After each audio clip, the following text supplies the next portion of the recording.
Samantala, naniniwala ang isang kongresista na malaking tagumpay para sa mga manggagawa sa pribadong sektor ang pinagtibay na 200 peso legislated wage hike sa Kamara. Sa bisa ng panukalang batas, inaasahang matutulungan ang nasa 5 milyong minimum wage earners na itinuturing din na isa sa mga haligi ng ating ekonomiya. Ang mga detalye ihahatid ni Milky Regunan. Panalo ng mga manggagawang Pilipino ang pinagtibay ng Kamara na 200 pesos legislated daily minimum wage hike sa ilalim ng House Bill 11376. Pinagtibay sa botong 172 ang yes, walang tumutol at isa ang abstain sa House Bill 11376 kung saan mabebenepisyohan ang tinatayang 5 million minimum wage earners.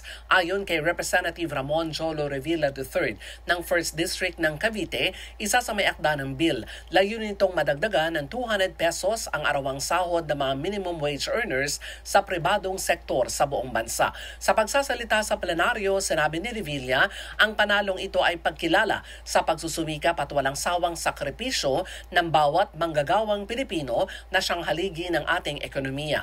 Ang kay Revilla, matagal nang nilalabi sa Kongreso ang panukalang ito ng mga manggagawa sa private sector at narapat lamang bigyan sila ng sahod na makatutugon sa kanilang mga gastusin.